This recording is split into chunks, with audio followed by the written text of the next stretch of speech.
제가 본격적으로 교회에 다니기 시작한 것은 초등학교 6학년 때 서울로 이사를 오면서부터였습니다. 그때 교회에 첫 발을 디디면서 제일 당황스러웠던 것은 주일학교에서 전도사님이 설교를 하는데 원수를 사랑하라는 이야기를 했습니다. 그리고 누군가가 내 오른편 뺨을 때리면 왼편 뺨도 돌려대라고 얘기를 했습니다. 그리고 누군가가 내 겉옷을 달라 하면 속옷까지 주라고 말씀을 증거하는 것을 들었습니다. 도저히 이해가 되지 않았습니다. 어떻게 원수를 사랑할 수가 있느냐? 어떻게 그런 상황에서 그걸 받아줄 수가 있느냐? 굉장히 그 말씀을 들으면서 고민이 되었습니다. 특별히 전사님이 설교 예하를 듣는 중에 손양은 목사님 얘기를 했습니다. 1948년 여수 순천 반란 사건 때에 그 손양은 목사님의 두 아들 동인, 동신군이 공산 세력에게 죽임을 당했습니다. 그런데 놀랍게도 이 목사님이 자기 아들들을 쌓아 죽인 그 자를 자기의 양아들로 받아들여서 사랑을 실천했다라는 예화를 듣는데 저는 도저히 그 말씀이 아멘이 안 되고 은혜가 안 되었습니다. 오늘 본문의 말씀이 그런 내용의 말씀입니다. 세월이 흘러 이제 저도 은퇴가 가까운 나이가 되었습니다. 이제 목회 말년을 맞이한 목사로서 원수를 사랑하라는 이 말씀을 가지고 도대체 어떻게 사랑할 것인지, 어떻게 사랑하라고 하는 것인지 깊이 묵상하는 그런 시간이 되기를 간절히 소원합니다. 국어 사전을 찾아보면 사랑이라는 말은 추상명사로 되어 있습니다. 어떤 사물 및 대상을 아끼고 소중히 여기거나 즐기는 마음, 이렇게 되어 있습니다. 이게 사전적인 정의입니다. 마음이라고 하는 것 표현이 어렵잖아요. 추상명사. 마음을 꺼내 보여줄 수도 없고 도대체 사랑이 뭐라는 거야? 그야말로 추상명사입니다. 이해가 쉽지 않습니다. 그런데 조금 생각을 바꾸어서 사랑이라고 하는 말은 명사가 아니고 동사라고 보면 조금 이해가 쉽습니다. 그래서 명사라고 보기보다는 동사로 보는 것이 더 좋겠다. 사랑은 말에 있는 것이 아니고 행동에 있는 것이잖아요. 행동하는 것이 사랑입니다. 말하기는 참 쉬워요. 사랑한다, 사랑한다. 우리가 조금 전에 인사할 때도 주의 이름으로 사랑한다. 말은 쉽습니다. 그러나 막상 실천하려면 사랑은 한없이 어렵습니다. 한없이 어렵습니다.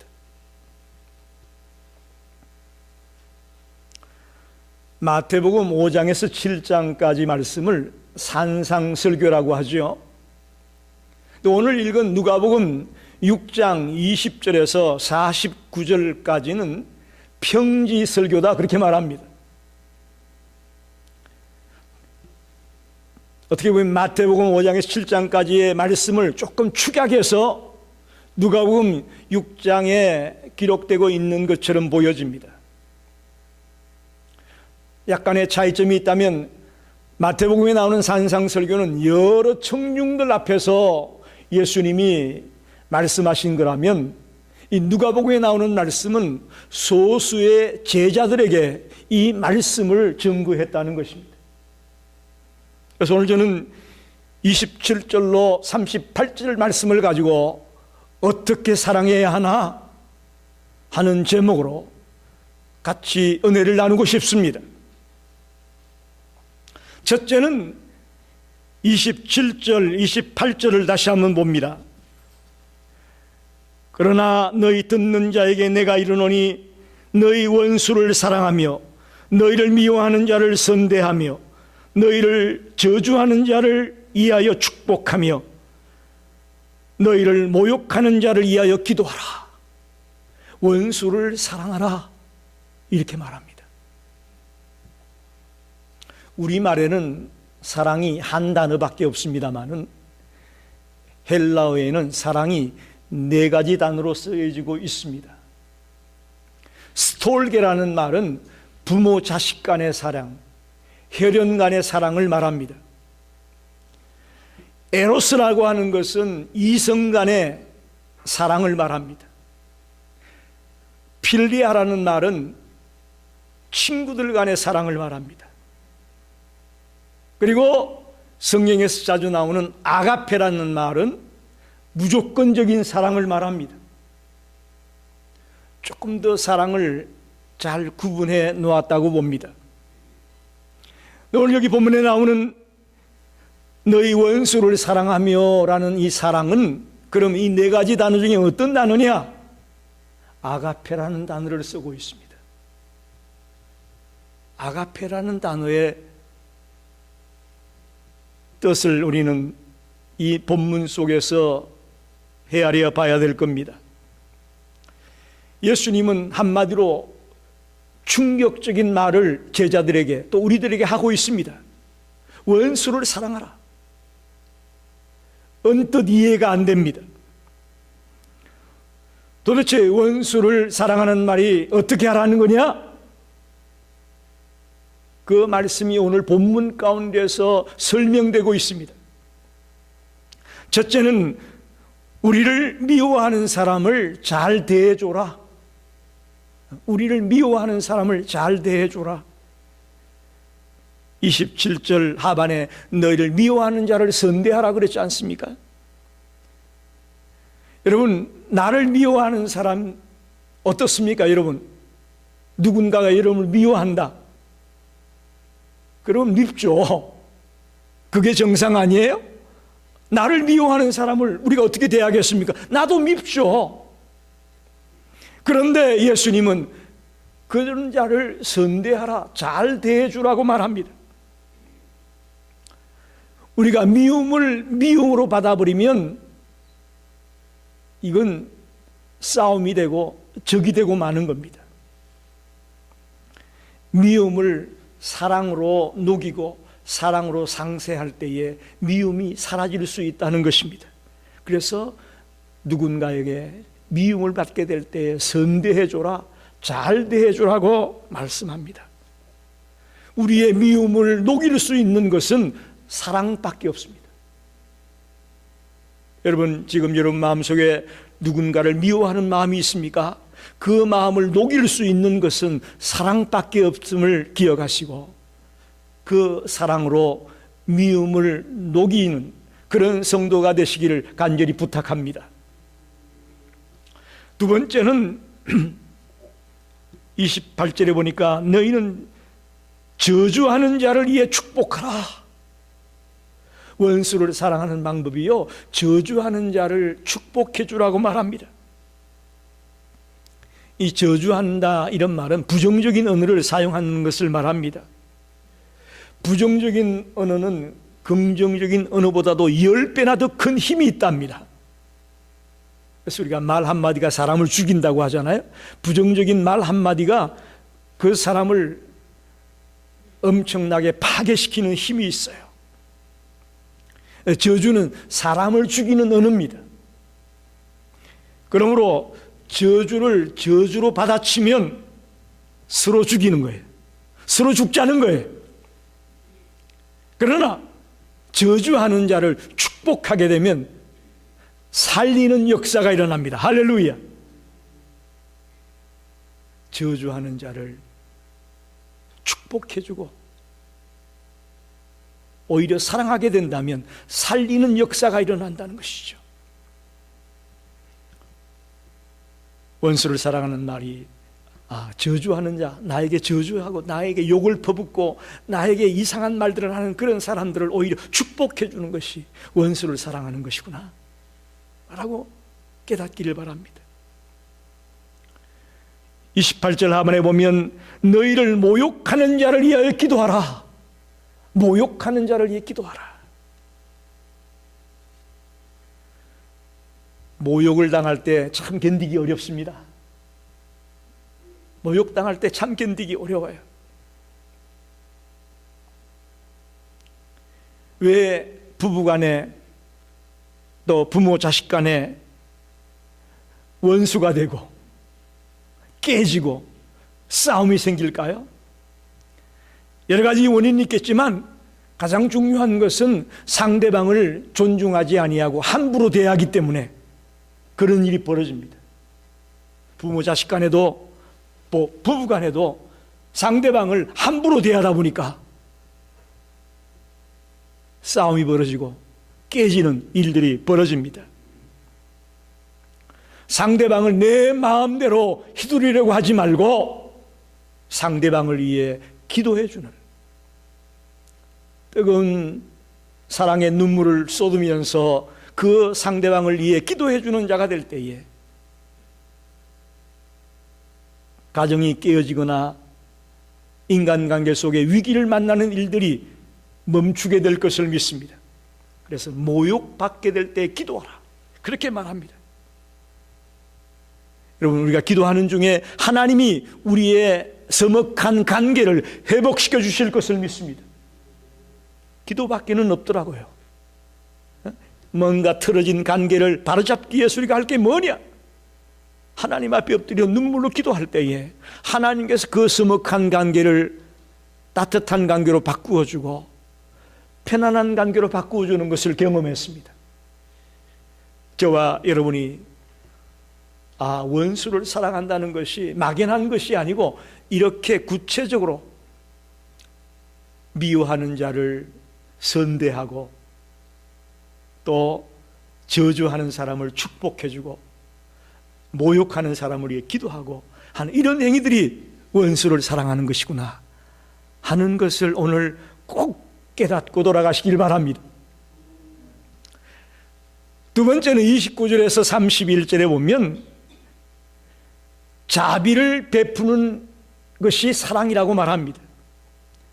29절부터 보면 너의 이 뺨을 치는 자에게 저 뺨도 돌려대며 내 겉옷을 빼앗는 자에게 속옷도 거절하지 말라.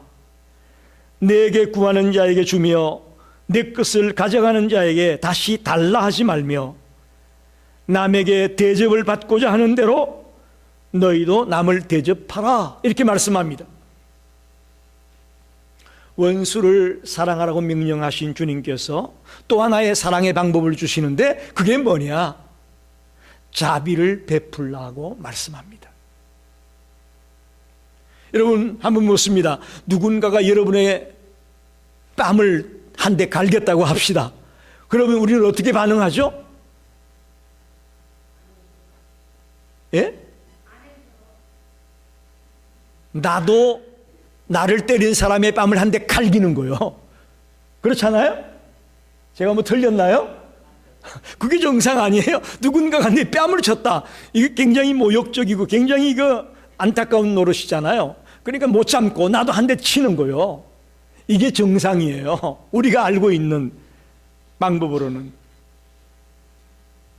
그런데 예수님은 다른 방법을 제시합니다. 복수를 하지 말고, 그래 때려, 나 한 대 더 맞을 각오가 돼 있어, 그런 심정으로 그 상대방을 용서하는 마음을 갖고 받아들이라 라는 메시지가 담겨 있다고 봅니다. 뭐 오른편 뺨을 때려서 왼편도 나 맞겠어, 진짜 맞겠다는 얘기가 아니고 진짜 맞겠다는 얘기가 아니고 나를 때린 저 사람을 용서하는 마음을 가지고 그 사람에게 자비를 베푸는 그런 태도가 사랑이다 라고 우리 가르쳐 주는 겁니다. 정말 우리는 맞게 되면 기분부터 나빠지고 용서의 마음이 생기는 게 아니고 분노가 생기는데, 주님은 다르게 우리에게 제안하고 있어요. 아니야, 그러지 마라. 용서하는 마음을 갖고 그 사람을 대해라. 그렇게 우리에게 일러주고 있습니다. 두 번째는 겉옷을 뺏는 자에게 속옷도 주라고 말하고 있습니다. 여기서 말하는 겉옷이라는 것은 겉에 걸치는 코트를 말합니다. 속옷은 안에 입는 셔츠를 말합니다. 그러니까 여기서 말하는 핵심은 우리가 강도를 당할 때에, 누군가가 내 겉옷을 가져갈 때에 수동적으로 태도를 취하지 말고 능동적으로 태도를 취하라는 겁니다.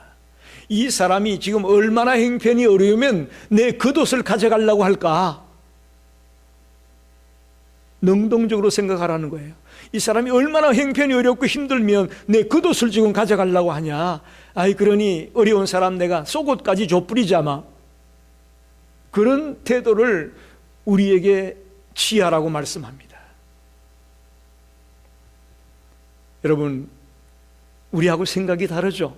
우리하고 차원이 달라요. 우리는 내 거 하나 뺏기면 그냥 그거 가지고 부들부들 떨고 막 이럴 수가 있는가? 치를 떨 텐데, 예수님은 반대의 말을 하고 있습니다. 강도를 당해서 겉옷을 누가 가져간다면, 이 사람이 얼마나 힘들고 어려웠으면 이런 일을 할까? 그러니 내 속옷도 주자 라는 심정으로 대하라는 거죠. 이게 자비를 베푸는 행동을 말합니다. 그리고 심지어는 뭔가를 달라고 하면 받을 생각을 하지 말고 주라고 가르치고 있습니다. 참 어려운 얘기입니다. 프랑스의 작가 빅토르 위고가 레미제라블이라는 유명한 소설을 썼습니다. 우리가 잘 아는 장발장이라는 이름으로도 기억을 하고 있죠. 그 소설에 보면 장발장이 자기를 재워준 신부 집에서 하룻밤을 자고 나오면서 은접시를 훔쳐 나왔어요. 그러다가 경찰에게 붙잡혔습니다. 그래서 경찰이 그 장발장을 데리고 신부에게로 갔어요. 이 녀석이 은접시를 훔쳤습니다 라고 얘기하니까 신부가 하는 말이 기가 막힙니다. 장발장에게 하는 말이, 내가 은초 때도 줬는데 왜 은초 때는 안 가져가고 그것만 가져갔냐라고 얘기를 한 거예요. 그 신부님의 말 한마디가 장발장의 인생을 바꾸어 놓습니다. 장발장의 삶을 바꾸어 놓습니다. 여러분, 도덕이나 법은 사람을 변화시킬 수 없습니다. 사람을 변화시킬 수 있는 것은 오직 사랑밖에 없습니다. 우리가 내 가족들에게, 내 친구들과 이웃들에게 진정한 영향력을 끼치는 자가 되기 원한다면 이 뜨거운 사랑을 가지고 그들의 마음을 녹이시는 자가 되시길 바랍니다. 그럴 때에 변화를 가져올 수 있다는 거죠. 우리는 원수에게 분노를 금치 못합니다. 또 자꾸 보복하려고 합니다. 여러분, 그 이유는 왜 그런지 아십니까? 우리는 그럴 때에도 하나님을 바라봐야 될 텐데 하나님은 바라보지 못하고 사람만 바라보기 때문에 그것으로 치달아간다는 거예요. 즉, 보복은 사람에게 뭔가 보상을 받겠다는 거 아닙니까? 나를 해꾸지하고 나를 못살게 굴고 내 걸 훔쳐가고 한 그 사람에게 내가 보상받겠다, 그런 심리에서 나오는 게 보복이거든요. 그러나 원수까지 사랑하는 마음을 가진 자는요, 하나님께 보상받겠다는 마음이 있는 사람이에요. 우리 크리스찬은 사람에게 보상받을 생각을 하지 마시고 하나님께 상을 받을 수 있는 그런 자가 되시길 바랍니다. 그럴 때 이 사랑이 가능한 거예요. 그런 자세라면 어떤 사람도 사랑할 수 있다고 저는 믿습니다. 이 땅의 모든 사람은 하나님의 형상대로 지음받은 사람입니다. 그들은 태어날 때부터 우리의 원수가 아닙니다. 죄 때문에 그들이 타락하게 되고 원수가 되고 마는 것이죠. 본래부터 원수는 없습니다. 굳이 우리에게 원수가 있다면 사탄이에요. 우리의 가정을 파괴하고 우리의 직장을, 우리의 일터를 파괴하고 또 우리가 섬기는 교회를 파괴하는 그 사탄만이 우리의 원수지요. 다른 그 밖의 사람들은 우리의 원수가 아니에요. 우리가 보복할 대상이 아니에요. 그래서 주님은 자비를 베푸는 것으로 사랑하라고 우리에게 가르치고 있습니다. 31절 말씀, 잘 아는 말씀이죠. 남에게 대접을 받고자 하는 대로 너희도 남을 대접하라. 소위 말하는 황금률이라는 말씀입니다. 이것은 예수님만 이 말을 한 것이 아니고 다른 종교의 사람들도 이 말을 했습니다. 그러나 표현 방법은 좀 달라요. 예수님은 긍정적으로 이 말씀을 했다면 다른 종교의 사람들은 부정적으로 이 말을 하고 있습니다. 무슨 얘기냐 하면 공자는 이렇게 말했습니다. 내가 원치 않는 것은 남에게 행치 마라. 또 스토아 철학자들은 말하기를 내가 싫어하는 일은 아무에게도 행하지 말라. 랍비인 힐렐이라는 사람은 내 자신에게 싫은 것은 남에게도 행하지 말아라. 다 이렇게 부정적인 표현으로 예수님이 한 말, 남에게 대접을 받고자 하는 대로 남을 대접하라는 말을 부정적으로 표현을 하고 있습니다. 그런데 예수님은 긍정적으로 또 적극적으로 표현을 합니다. 남에게 대접을 받고자 한다면 너희들이 먼저 남을 대접하라는 거예요. 여러분, 우리가 남에게 악을 행하지 않는 것, 그거는 할 수 있습니다. 그런데 적극적으로 남에게 선을 행하고 남을 돕고, 이건 어려워요. 그런 의미에서 예수님의 가르침은 우리에게 큰 교훈을 준다고 저는 믿습니다. 소극적으로 나 악을 행하지 않았어, 나 나쁜 짓 하지 않았어, 그걸로 만족하지 마시고요. 오히려 적극적으로 남에게 베풀고 남을 돕고 사랑하고 그런 적극적인 자세로 선을 행하는, 사랑을 베푸는 그런 자가 크리스찬의 삶이 되기를, 크리스찬의 모습임을 꼭 기억하시기를 바랍니다. 마지막 하나는 오늘 본문 37절 38절을 보십시다. 비판하지 말라, 그리하면 너희가 비판을 받지 않을 것이요. 정죄하지 말라, 그리하면 너희가 정죄를 받지 않을 것이요. 용서하라, 그리하면 너희가 용서를 받을 것이요. 주라, 그리하면 너희에게 줄 것이니 곧 후일되어 누르고 흔들어 넘치도록 하여 너희에게 안겨주리라. 너희가 헤아리는 그 헤아림으로 너희도 헤아림을 도로 받을 것이니라. 이렇게 말씀합니다. 오늘 본문 가운데 세 번째 사랑의 모습은 남을 비판하거나 정죄하지 말라고 말씀합니다. 우리가 원수까지도 사랑하라고 말씀하지 않았나요? 원수까지 사랑하라. 이건 어떻게 보면 남들에게, 이웃들에게 사랑을 베풀라는 말로 들린다면 내 가까운 사람들, 특히 내 가족이나 우리 교인들이나 내 직장의 동료나 이런 사람들에게 우리는 자칫 실수하기 쉽습니다. 오히려 이런 사람들에게 더 사랑을 베풀고 더 관심을 기울이고 더 그들이 상처받지 않도록 해야 된단 말이에요. 근데 우리가 정작 잘해야 될 내 가족에게, 우리 같은 교회 식구들에게, 또 같은 내 직장의 동료에게 우리가 잘못할 때가 많다는 거예요. 함부로 비판하고 정죄하고 하는 일들을 일삼을 때가 많다는 것이죠. 37절에 보면 주님의 명령이 세 가지나 나옵니다. 예수님이 말씀하기를 비판하지 말라, 정죄하지 말라, 용서해 줘라. 세 가지가 나오고 있어요.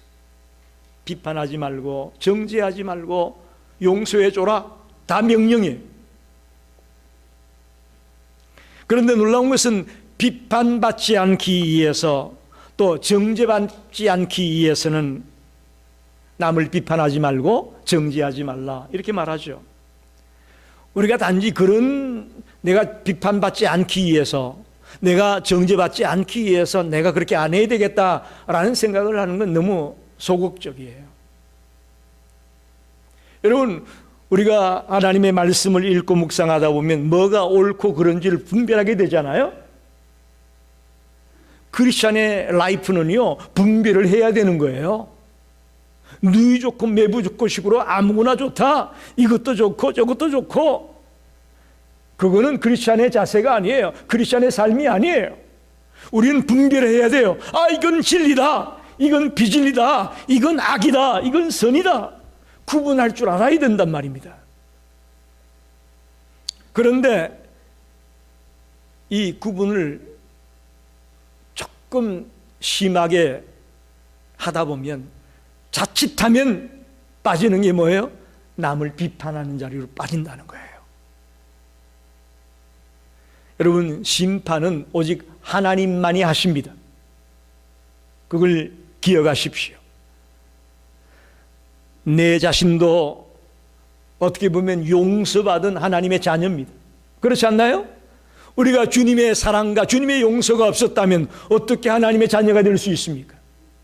그런 우리가 어떻게 남을 심판하고 남을 비판할 수가 있나요? 사랑은 비판하지 않습니다.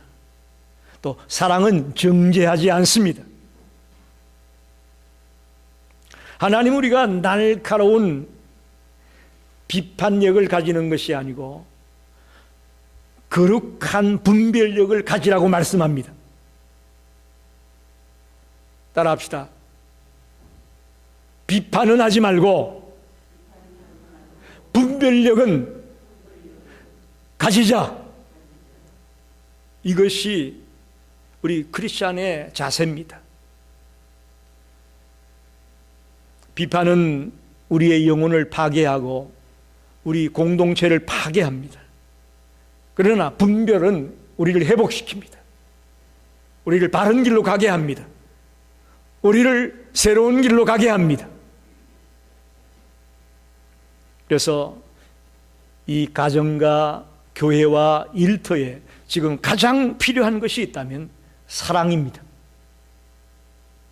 5월은 특별히 가정의 달로 우리가 알고 있는데, 여러분 가정 속에 오늘 주신 말씀을 통해서 사랑이 흘러넘치는 그런 가정이 되길 바랍니다. 또 이 교회 안에 주님의 사랑이 흘러넘치기를 간절히 원합니다. 더 나아가 여러분의 일하는 직장에서 직장 동료들 간에 뜨거운 사랑이 넘치는 그런 직장 생활이 되길 바랍니다. 38절에 보니까 주라 그리하면 후이되어 누르고 흔들어 넘치도록 주겠다. 여러분, 우리가 자비를 베풀고 남에게 사랑을 주다 보면 주님께서는 우리에게 더 놀라운 것으로 채워주시겠다고 말씀합니다. 후이되어 누르고 흔들어 넘치도록 채워주겠다. 어떤 분이 이렇게 설명을 했어요. 앞치마나 치맛자락에다가 곡식을 가득 담는 모습을 연상시킨다 그랬어요. 앞치마나 치맛자락에 곡식을 잔뜩 담는 모습을 후이되어 누르고 흔들어 넘치도록 채워주겠다. 여러분, 진정한 사랑의 사람이 된다면 하나님의 넘치는 은혜가 여러분에게 있을 것을 믿습니다. 사랑하는 자에게 하나님의 넘치는 축복이 있음을 오늘 성경은 가르치고 있습니다. 말씀을 정리합니다. 사랑하는 성도 여러분, 사랑 참 어렵습니다. 특별히 우리의 능력으로는 불가능해 보이고 도저히 따라갈 수 없는 것처럼 느껴질 때가 있습니다. 그런데 사랑이라는 것이 내 힘으로 하는 것이 아니고 주님이 주시는 힘과 또 주님의 은혜로 우리가 사랑할 수 있다는 것을 기억하십시오. 내 힘으로는 못해요. 제가 처음 교회에서 그 말을 듣고 정말 이거는 이럴 수가 없다라고 마음속에 고민이 되고 반발심이 생기듯한 그런 느낌을 아마 여러분 지금 느낄 수 있을 거예요. 그 왜? 내 힘으로 하려고 하니까. 내 힘으로는 원수 사랑 못해요. 내 힘으로는 내 오른밤 치는 사람에게 왼밤 못 때려야 됩니다. 내 힘으로는 내 겉옷 빼앗아가는 사람에게 내 속은 못 줘요. 할 수 없어요. 우리가 빌려주면서 받을 생각 안 하고 빌려주는 거 내 힘으로는 못해요. 그런데 주님이 주시는 그 사랑이 나를 감싸고 있고 나에게 힘을 줄 때에 우리는 도저히 사랑할 수 없는 사람도 사랑하는 자리에 들어갈 수 있다고 저는 믿습니다. 여러분, 혹시 여러분에게 지금 깊은 상처와 고통을 주는 사람이 있어서 도저히 용서가 안 되는 분이 계십니까? 그렇다면 오늘 하나님 앞에 도움을 구하십시오. 하나님의 그 놀라운 사랑이 나를 감싸 주어서 내가 도저히 용서할 수 없는 그 사랑, 그 사람까지도 사랑할 수 있는 자가 되게 해달라고 그렇게 하나님의 자비를 구하고 하나님의 도움을 구하는 성도가 되시기를 바랍니다. 저도 마찬가지입니다. 지금도 끊임없이 그런 문제로 기도합니다. 하나님, 나는 못합니다. 내 힘으로는 안 됩니다. 그러나 주님이 나를 도와주시면 할 수가 있습니다. 라고 기도가 됩니다. 용서하고 사랑하라, 자비를 베풀라 하는 이 말은 주님의 명령입니다. 우리가 해도 되고 안 해도 되는 게 아니에요. 선택 상황이 아니라고요. 하나님의 자녀라면 필수적으로 해야 되는 일이에요. 그러니 오늘 말씀을 들으면서 내가 이제 순종해야 되겠구나. 원수를 사랑하라, 자비를 베풀어라, 비판하거나 정죄하지 말고 용서해 줘라는 이 사랑의 행위가 내가 꼭 실천해야 될 일이구나. 이렇게 결단하고 돌아가는 성도들이 되시기를 간절히 축원합니다. 기도하겠습니다.